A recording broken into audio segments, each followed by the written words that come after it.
So I'm Sriram. I represent InfoSec Train, and so this session's overall objective is to give you a very high-level introduction of what CRISC is, what are the things that you need to know or prepare yourself, or how you want to prepare yourself for the certification, right? So I'll be giving a quick intro on the CRISC details at a high level, what CRISC is and what are the subject matter areas that you need to be aware of.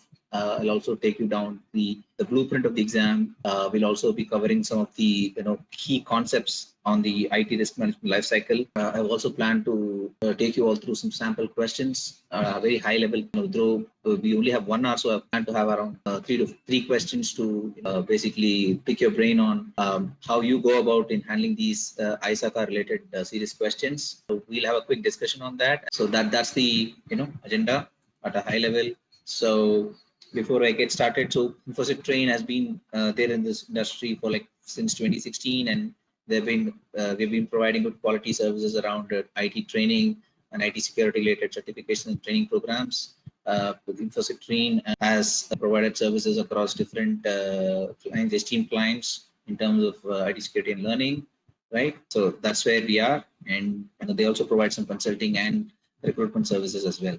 So that's a pretty high level information about who we are. Yeah, so I'm Sriram. I've got around 10 plus years of experience, but I am certified with CISSP, CISM, CCSP, and CRISC certifications. My experience spans across areas on security risk management. I have some experience around SOC engagements, governance, compliance projects for some of the IT companies and some of the banking and financial sector companies, enterprises as well. I've also been passionate about training myself. So I've done around 100 plus hours of internal and external training to the stakeholders. So yeah, so that's pretty much about who I am. So CRISC is certified risk and information systems control, and it's globally accepted and recognized. So this is one of those ISACA's prime golden certificates on IT risk management. So this primarily talks about 2 broad areas: enterprise risk management and IS control, right? So when we talk about enterprise risk management, it's going to tell you about the length and breadth of how an IT risk management framework should be established for an enterprise, right from the inception stage until you complete a whole lot of cycle. What are the tools, processes, techniques that you need to be aware of in order to run a complete end-to-end risk management program for your organization. That's where the certification is targeted to, right? So it again meets the market gap on your risk management competency. It enhances your risk management competencies and demonstrates a good understanding of risk management concepts. So somebody who is successful in getting the certification has already demonstrated a good understanding of IT risk management concepts, and will be able to use that to the advantage in either scaling up in the industry or in landing themselves in a good job with a higher package. So that's a quick intro about what CRISC is. Okay, there are 4 broad areas within CRISC. These are 4 chapters or 4 domains, if I may call it. So it starts off with, as you see, is IT risk identification. That's your first phase, and it holds around 27% of the questions from the exam. So that's quite a number. And here you will talk about the initial phase, which is you're setting up the context. What is your scope and length and breadth of the IT risk assessment program? That's the context of risk assessments, context of the risk management lifecycle. Everything will fall in this particular piece. We'll talk in greater detail in the next slides to come, but this is just an overview section. Moving on to IT risk assessments, you then identify certain risks for the entire scope and context. You can talk about quantitatively or qualitatively how good are these risks in terms of the impact to the organization. So you then say, let's say for example, I've identified 10 risks for a particular scope of the organization. Out of these 10, how many of them are high, medium, and low? So that basically that kind of a detail is going to be brought out by the risk assessment phase, right? And then you talk about your risk treatment and response, where you basically decide upon a strategy and how you will resolve or treat those risks that have been identified in the IT risk assessment phase and in the identification phase. So you will either mitigate, accept, avoid, or transfer risks, right? So these again, the earlier domain on IT risk assessment contributes to 28%, which is the highest of all. And then you will also look at risk treatment and response, which will contribute around 23%. Okay, this is a very high level blueprint. Then moving on, the last piece or the last phase of the risk management lifecycle is your risk control and monitoring and reporting.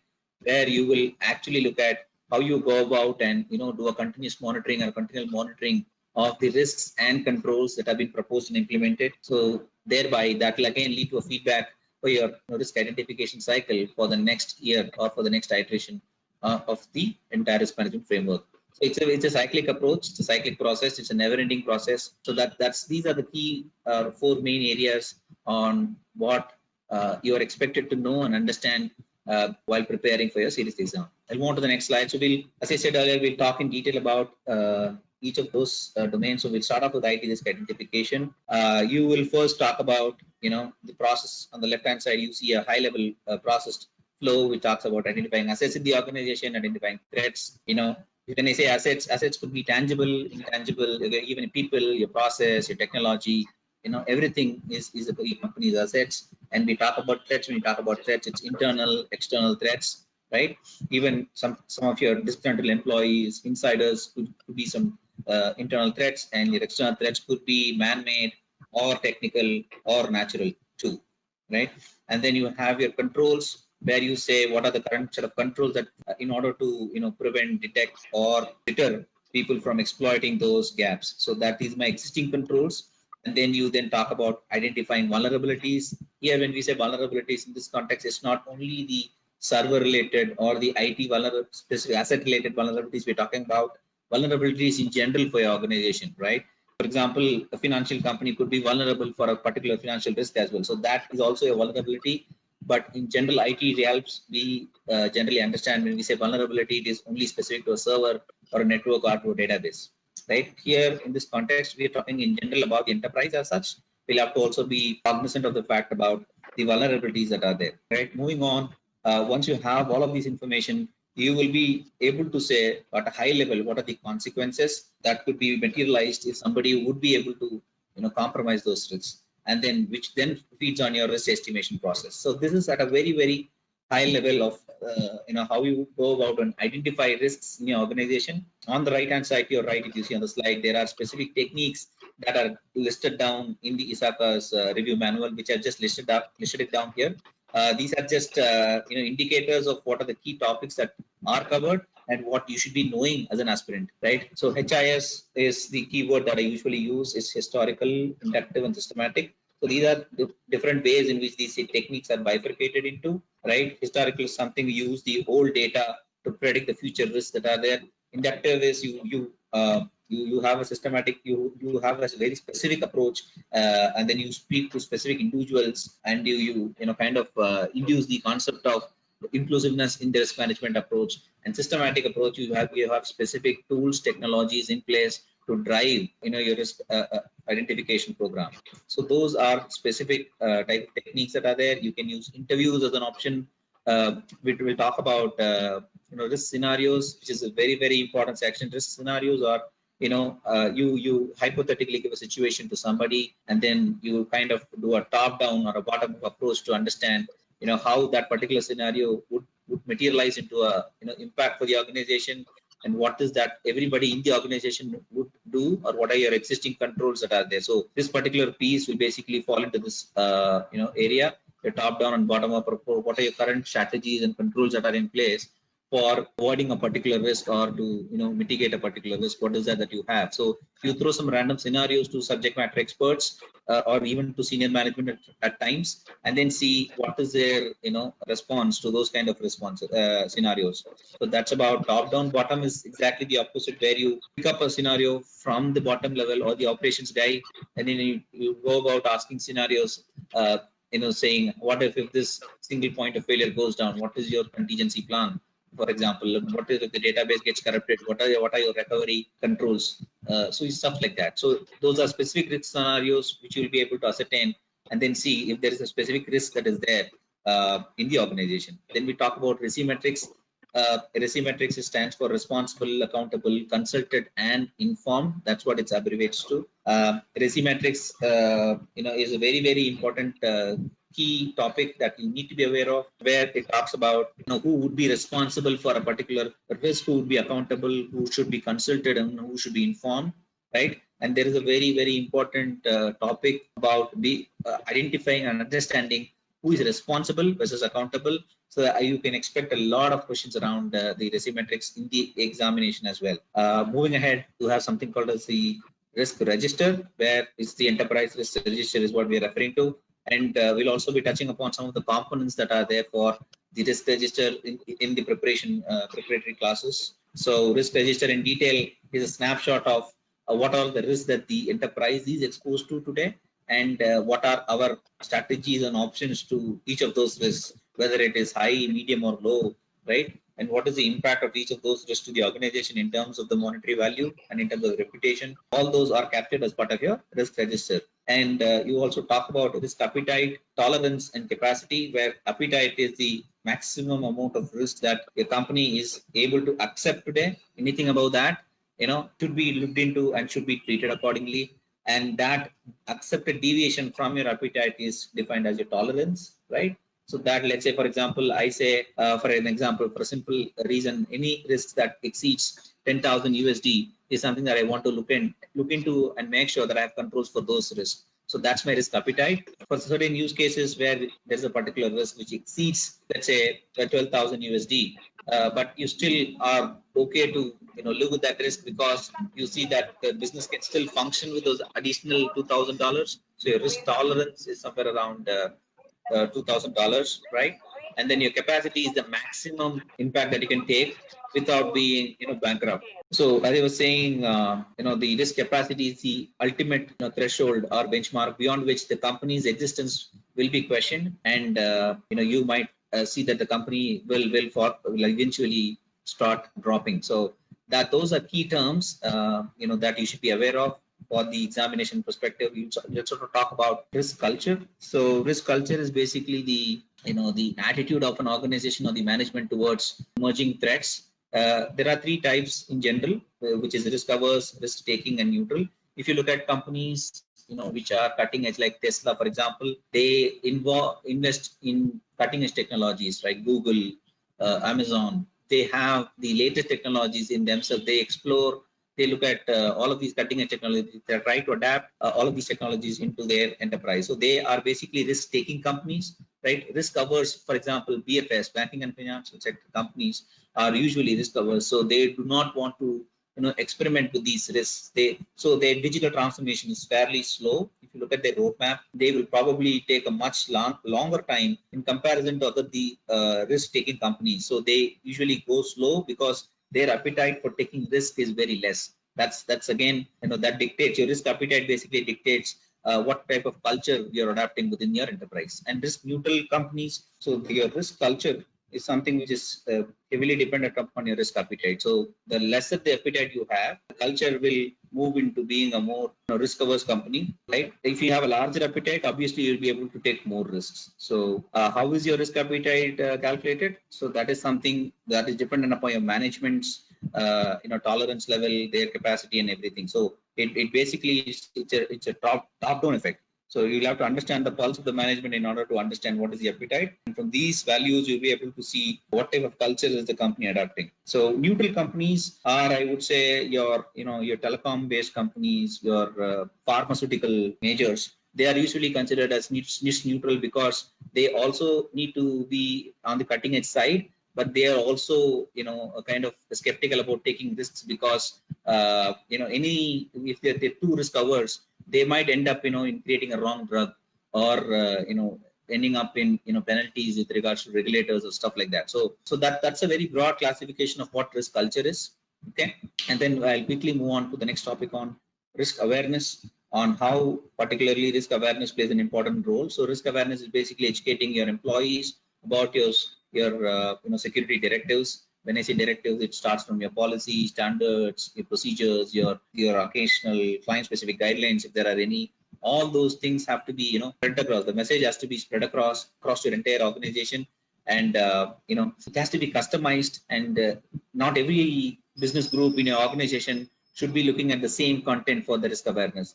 For example, an IT team should have a different risk awareness content for them rather than an HR or a legal team. So the kind of risk awareness that they are exposed to will be completely different, and hence your risk awareness program has to be tailored enough for every business unit so that they are aware of what risk they are exposed to and what is the kind of action that they need to do in order to be safe around those particular risks. So those are the high level areas within the IT risk identification process or topics that is covered. We'll just move on to the next domain, which is your IT risk assessment phase, where now the primary difference between these two phases is that in the earlier phase, you would have just identified that for a specific scope or infrastructure, you have, let's say, around 10 risks that you've identified, be it on asset management, identity and access management, you have something around cryptography, you have something on business continuity, you have something around let's say event logging and monitoring. So we have identified several risks that are there. Your IT risk assessment phase tells you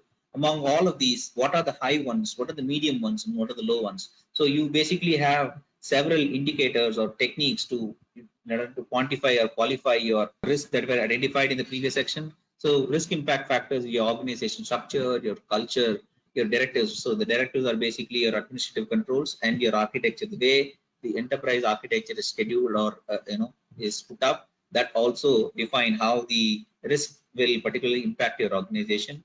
Your control environment, that's a very important key aspect in qualifying or quantifying your risks, because that's today the kind of control landscape that you have dictates what is your residual risk or what is your exposure towards a particular risk type, and that's a very important factor. And we'll also have to look at what are the different type of control families or categories that you currently have. There are like compensating controls, corrective controls, you have detective controls, you have directive controls, you have preventive and deterrent controls. So these are the different types of controls that can be used across all of the different information security domains that we have, and you can use it wisely depending upon a risk to risk basis. So those are again some of the controls that you have to look into and then see how many what are the current compensating controls that I have for a specific risk, what are my corrective controls, and so on and so forth. And we'll also talk about your risk analysis methods. So when we say risk analysis, we are only trying to clarify the point of how this particular risk is going to impact my organization. So you can either say that either it is quantitative or qualitative or semi-quantitative. So based on my experience, most of the organizations today adopt a semi-quantitative mechanism, where in quantitative you say how much of money or how much of monetary value is my organization going to spend on a particular risk. That is my quantitative value. And qualitative value is trying to say what is high, medium, low, very high, critical. You have different risk conventions and different risk schemes across different bodies. So that's not something which is common across the board. So qualitative is basically telling high, mediums, and lows. So both quantitative and qualitative have their own pros and cons, but the best of the both is actually brought up in the semi-quantitative method, which kinds of tells you, which you gather the data qualitatively and then you convert them into quantitative manner, so that your management is apprised of the fact on how much is the impact for each of those risks. So they know how much amount of money they have to spend for the next year in order to control the risk exposure. So that's where semi-quantitative methods are very, very handy. And there's something called the risk heat map, where you will obviously map all of your current risks today, and then you will say these are high, medium, and low risk, and you will map it to your risk appetite value, and then you will say my risk appetite is so much, and in your risk map you will say these are the risks that are below my risk boundary risk appetite. These are the risks which are slightly exceeding my risk appetite but is well behind the risk tolerance level, and these are the risks which are well behind my risk appetite, and hence I will need to first focus on the ones which are close to the risk appetite and exceeding the risk appetite. So risk map is basically a graphical representation of where your risks stand today in terms of impact to the organization, right? Moving on, we have something called as the risk assessment methods, on what is the different methods on how you go about in doing a particular risk assessment. Let's say for an example, for an application or for an infrastructure or for a specific business unit or for a team, how do you go about in doing a risk assessment, right? You can start doing and adopting techniques such as brainstorming, where it's you have specific techniques on you have people from all over the board and from different teams. You do and analyze different risk scenarios. There's a cause and effect analysis, where there's a master problem, and then you have several sub branches out from the master problem. So you have different techniques that are there, which we will go in detail in the in the course for CRISC, right? In the interest of time, I'll probably move on to the next topics that are there. Information sources for assessing the control risk posture. So you will have to again rely on your information sources such as your audits, your previous audits, internal audit reports, external audit reports, your incident reports, your third-party assurance like your SOC 1, SOC 2 reports if you have been assessed in the past, your self-assessments, right? Your initial self-assessments and your external VAPT report. Those could be your immediate ready reckoner sources on how and where you can identify and see what are the identified risks that are there and what are the outstanding risks that your organization is exposed to today. So those are the high-level sources that you can look into as a risk practitioner to see your outstanding risk exposure for today. And then you have something called as a gap analysis, where this is predominantly used in compliance areas. Like for example, a company which is processing card information wants to become PCI compliant. What is it that they do? The process that they undertake is something called as a gap analysis, where they currently analyze their current state in terms of controls that are required to be in place, and then they know that this is my desired state or the maturity that I have to have, and then they do a delta of the current state and the desired state to see, and then they come up with an action plan on how to graduate or mature from my current state to the desired state so that I become PCI compliant. So that is your gap analysis. It's not only used only for PCI, but for ISO and other compliance requirements that an enterprise might need to be compliant with. And then you will also talk about risk assessment reports on what are the high level sections that risk assessment report needs to have. It definitely needs to have a summary, a high level summary, executive summary of what was the scope and what are the number of risks that were identified and what are the severity of those risks. And then you have the report will obviously need to have an in-depth description of the risk details, and then the control recommendations that you are proposing as a risk practitioner, right? And obviously an action plan on how those risks have to be remediated, plus an ETA on when you expect them to be remediated. All those things are vital or ingredients that you will need to observe in a risk assessment report. We'll also be touching upon CIA, which is your triad, information security triad, confidentiality, integrity, and availability, where these are key terms. I'm sure most of them on the call will be aware of these terminologies, right? So that's again a little touch on that, because this is again an IT risk management certification. So the emphasis on CIA is definitely pivotal. Moving ahead, there is controls around segregation of duties, job rotation, and mandatory vacation. So these specific emphasis is thrown onto these particular controls as part of your serious examination, right? And then you have your IAAA model, which talks about identification, authentication, authorization, and accountability, right? So identification is basically providing a publicly known information. For example, in your enterprise, you will have something like an employee ID or an email address, which is your unique identifier, followed by your secretly known information, which is your password or an MFA or both, right? So that will be your authentication information.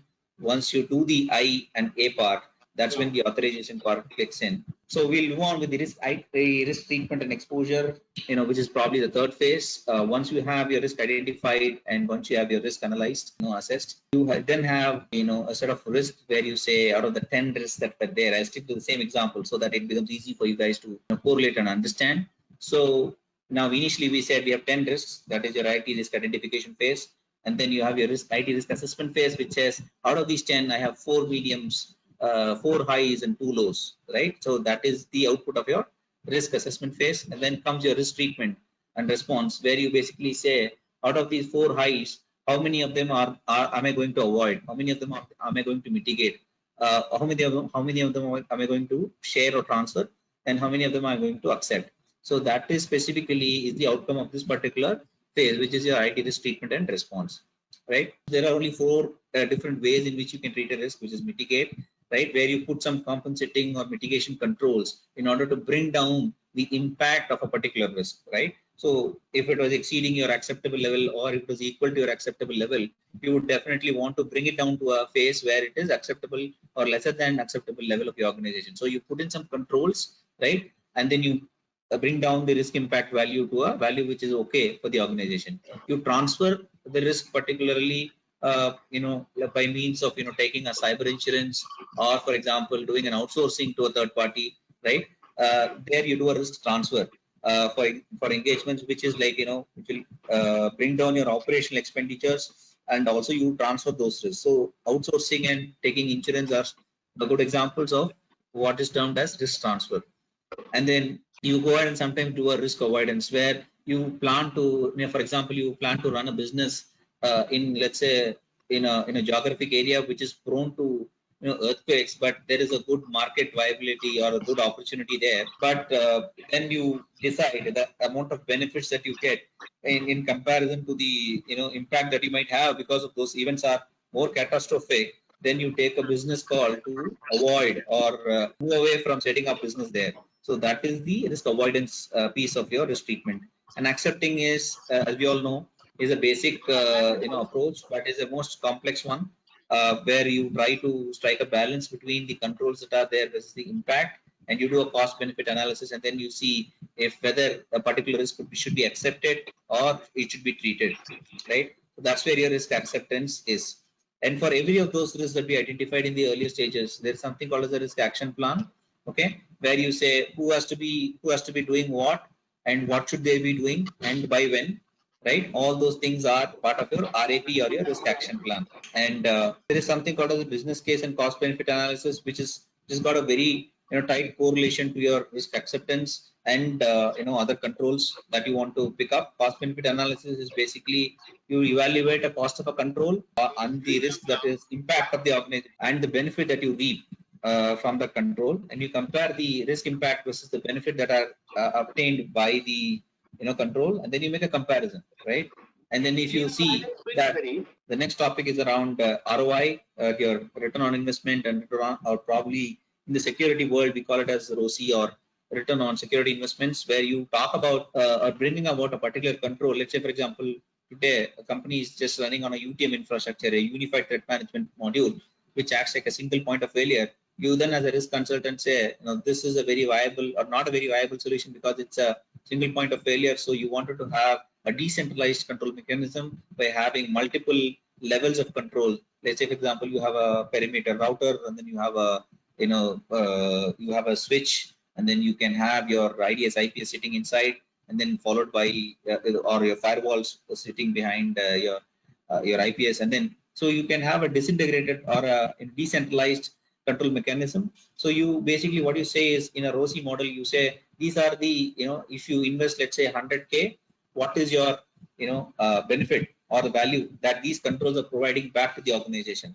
That in essence is what your return on investment or return on security investment. These are basically used in order to pitch or create a business case by CISOs and CSOs to the management in order to extend the security budget for your enterprise, right? So we also have some amount of content around that as part of your series examination. And we also talk about inherent residual risk and control framework, where inherent risk is something which is there natively within the organization without the risk controls being put in place, and residual risk is something which is risk that is available after your control implementations and your risk treatments are done, right? The initial 4 ways of treating risk, once that is done, whatever is remaining after that, that is your residual risk. And control frameworks are basically, there's no standard requirement that you will only have to use one particular control framework. You can use a combination of several frameworks, and you can have your own internal framework, which is like a composite metric or a composite framework of multiple sources. You can have your NIST, you can have your COVID-5, you can have your COSO, you can have your ISO, you can have your SOX related ITGC controls, you can have your SIG. So all those can be brought in, and you can have a consolidated control framework into picture, right? And then we have certification and accreditations, which is a very part of the integral part of your organization, where an external guy comes in and certifies your organization against the security controls. And accreditation is the senior management's attestation of the operating effectiveness and the overall effectiveness and efficiency of the organization. So that's where your accreditation is coming into picture. And we also have SDLC, where I generally go by the EDM, which is called EDX. So I mean the word I used to remember these things. So as I was saying, so this is initiation, design, implementation, operations, and T stands for termination. So that's where your SDLC life cycle is. And we also have the types of testing that are integrated with the system, your unit testing, so integration testing, load testing, security testing, and regression testing. So these are the different ways of testing your applications or your systems, right? We also have some topics around that which you need to be aware of. We have then parallel phased and abrupt changeovers on how you move IT systems as part of your changes. You can either do a parallel movement or a phased movement or an abrupt changeovers. So those are again some of the terms or sections that are there as part of your series. And then we talked about risk register earlier. So as and when you progress in your IT risk management methodology, you should be able to update all of your risk register with their respective responses. For example, out of the 10 risks that I sticked on to earlier, you will have to then, after your risk treatment and response analysis is done, you will then say how many of those risks are avoided, treated, mitigated and accepted. You will then have that specific listed down so that it gets into your risk register. And so that basically explains your risk treatment and response phase. The last phase is where your risk IT control monitoring and reporting phase, where we talk about these particular risks. I remember talking about KPI KRI as part of your system, but this is very specific only about the risks that are there for your organization. So which is like key risk indicators, and how your key risk indicator should be. It is your SMART metrics: specific, measurable, attainable, relevant and timely. So each KRI metric that you choose should tell you the upcoming of a risk, or how soon a risk is going to materialize, or if it's going to exceed your acceptable level or not. So that's how your KRI should be defined. And you should have each KRIs tagged to a particular risk, so that you can monitor only those KRIs in order to say whether that exposure of risk is at a control level or it has exceeded your appetite. And then your risk action plan for all of those identified and treated risk. What is the risk action plan that you have for each of those? That has to be documented. We'll also talk about how KRIs will be selected in terms of your impact, effort, reliability, sensitivity, and repeatable. How repeatable these KRIs should be, so that this can be consumed in the next instance of the risk management lifecycle. And we also talk about monitoring techniques or platforms such as your SIEM, your KPIs, key performance indicators. The SIEM is your security incident and event management systems, which correlates logs from multiple sources and which gives you a very holistic view of the threat landscape or the risk landscape that is there for your organization in terms of your SOC infrastructure. Right. We'll also talk about effectiveness of controls and efficiency of controls, where efficiency, you say, given the input, what is the respective output that you're getting? So that is your efficiency. And effectiveness is how effective the control is in terms of design and operating effectiveness. Yeah. You have your VA NPT and your third-party assurances, which also tells you quite frequently, some companies have a agenda to do it on a yearly basis, on a half-yearly basis, where they do a critical scanning and penetration testing exercise, which precisely tells them what is the gap that has been observed. And third-party assurances are something which comes and do an audit around your control framework, and then give you a consolidated view of how good or bad your organization is on specific areas, right? So those are your control monitoring. So once you have a very robust control monitoring framework, you will then go for your third-party assurances, right? And then maturity model, where there is a CMMI or a COVID model, which will tell you how you have to gradually improvise your risk management lifecycle, like from the initial level 0 phase to level 5. So there are multiple levels. So your maturity model will basically tell you how you will have to progress, and that's a very key important topic under series. So I'll just give a quick glance, skim through of how the exam is designed. See, this exam is designed for 4 hours. You get 150 questions. Every question is an MCQ, which is a multiple choice question. You might have to choose the best answer from the options that are there. So because of the COVID situation, currently you have 2 options. Either you can take it from a test center, or you can take it from your home if your city or your geography does not allow you to take it from a test center. So if in case you're taking it from a test center, there are no additional time breaks that are allowed within the 4 hours time. But if you're taking it from your home, there are no breaks allowed. Even your water breaks, they're not allowed as part of the examination. And soon after, since this is a computer-based testing, the pass-fail notification is displayed soon after the exam, right? And then an official scorecard is sent to you like in 10 business days to the registered email address, right? Passing score of 450 is required. So it needs 5 years of relevant risk management experience, and you will need an endorsement after you clear the exam. You will need an endorsement from a serious certified professional for you to apply for the certification with ISACA, right? And the endorsement is completely online today. For people who are going to take up exam from their home or remote proctoring, you would need a good laptop or a desktop with good internet connection with at least 5 kbps of speed, right? And with webcam integrated. Integrated webcams are also accepted. And if you're a member of ISACA, you charge 575 USD. And if you're a non-member, you get around 760 is what you'll be paying, right? So IT professionals, project managers, thank you. Risk professionals, right? So currently, but there are around 18,000 professionals that are there who are CRISC certified across the globe, right? It was introduced. It is not a very old certification. It came into existence like a decade ago, right? It's a vendor neutral certification. It's not going to, specific to any particular vendor like Cisco or Palo Alto, or so it's a very vendor neutral certification like your CISA, CISM, CRISC, and like CGAT, right? So also serious job opportunities are plenty in number. That these are the cutting edge advantage that you will get if you are a CRISC certified person.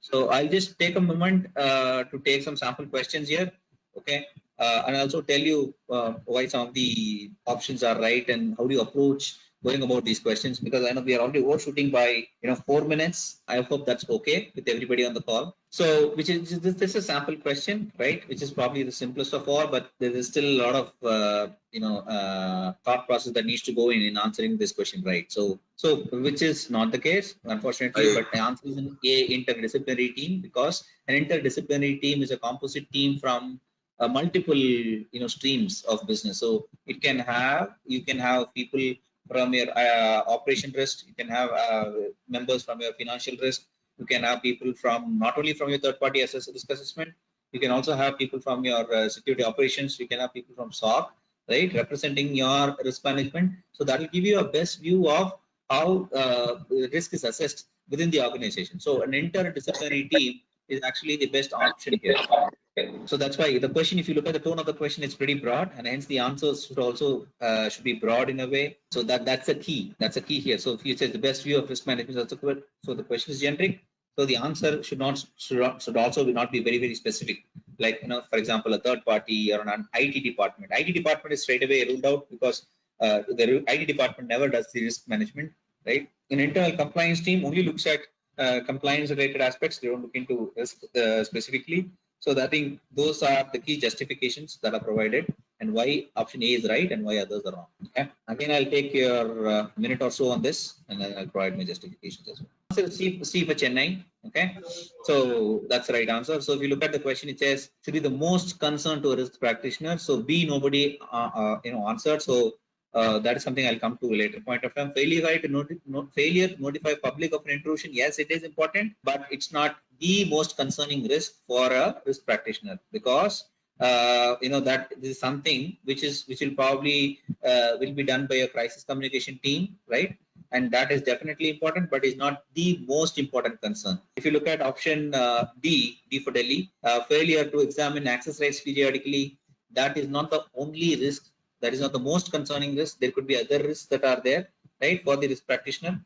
If you look at option C, which has failure to internally and report a successful attack, that is the most concerning part, because but the problem here is the question is pretty generic, right? And if you look at the responses, we're only sticking our responses only to access rights. There could be attacks which could be exploited because of improper configurations, not necessarily only because of access rights. You have DOM-based attacks, you have short-side scripting attacks, you have SQL injections that are there. There could be any number of attacks. It's not only because of access rights. So as a risk practitioner today, if your incident management lifecycle is not proper, if you do not have proper reporting mechanisms, that should be your chief concerns, because you do not know today how much of risk has been exploited, because you do not have a proper a reporting mechanism or a monitoring mechanism. That's what it says. So that said, C becomes the best option, right? I'll quickly move on to sample question 3. Again, I'll take a minute for you guys to answer. Okay, fair enough. Because the 1 minute timeline. So which of the following would primarily help an enterprise select and prioritize risk responses? Okay. So as I was telling earlier, your risk appetite will tell you whether a risk that is there above your risk appetite or not. So for risks that are there above your risk appetite, you will basically not accept it. You will either transfer it, you will mitigate it, or you will avoid it. Correct. So your acceptable level of risk as per your risk appetite basically dictates how you want to do a risk response. Your cost benefit analysis will tell you or will help you choose specific controls. Let's say, for example, you have 2 or 3 ways of remediating a particular risk. You then choose option A, you weigh in the controls and the benefits. Then look at option B, and then you look at the cost and benefits. And then out of the three options that are there, you then pick up A, B, or C, depending upon your analysis. But the underlying decision of how you want to, do a risk response is basically dictated by your risk appetite. The larger the risk appetite, the more comfortable you are, and that will basically dictate how your risk responses are, right? So that makes B as in Bombay as the right answer. Okay, so that was a quick glimpse of the objective of the exercise. So my experience on how handling ISACA questions is that you have to focus on those keywords. I don't know if you had a chance to look at that in the previous questions. It basically talks about primarily, best, most, and least, right? It also talks about the emphasis on the question has to be understood first, right?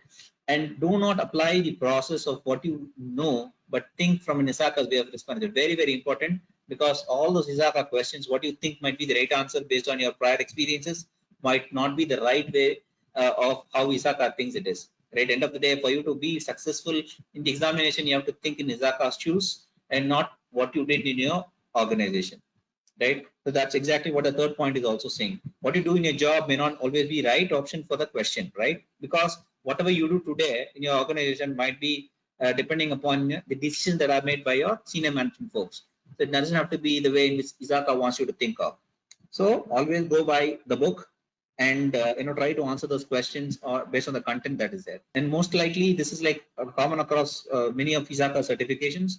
For 4 questions, 2 options can easily be eliminated. You have to just track them first, and then for the remaining 2, you have to just read the question again, and then you have to try and understand which of, like a classic example was the last question, right? Between A and B is when the confusion happened. So you'll have to again go back and then look at prioritizing risk response, that word from the question, and then you'll be able to say, okay, risk appetite helps me to prioritize the risk response. Okay, and that will help you to nail down the final answer. So the last but one point talks about the timing of the exam. So trust me, based on my experience, 4 hours for 150 questions is fairly easy. You can do it at ease, which is less than around 40 questions per hour. So you can take it slowly. You can read through the questions one or twice, and then you will also have certain easy questions which are direct. You can just apply your basic knowledge and clear them on the go. So you will not take much time for that, but you will also have certain confusing questions for which you'll have to, take some time out. If you think that you're not getting it at that point in time, flag them. You can always come back to the question before you submit your entire responses for the scoring, right? So those are high-level tips from our side. So that's it from my side. So we have a session starting from September 19th, and it starts from 7 p.m. India time. It's on weekends, right? It's only on Saturdays and Sundays. So I'll be the trainer. So it starts from 7 p.m. India time, ends by 11 p.m. India time. This timing slot has come from a preference of most of the candidates who are working extended hours these days because of COVID situation. So we thought weekends might be a good option for us to pursue, and hence we start from 7 p.m. to 11 p.m. on the upper mentioned dates that you see on the slides there: 19, 20, 26, 27, and 3rd, 4th, 10th, and 11th of October. Thank you.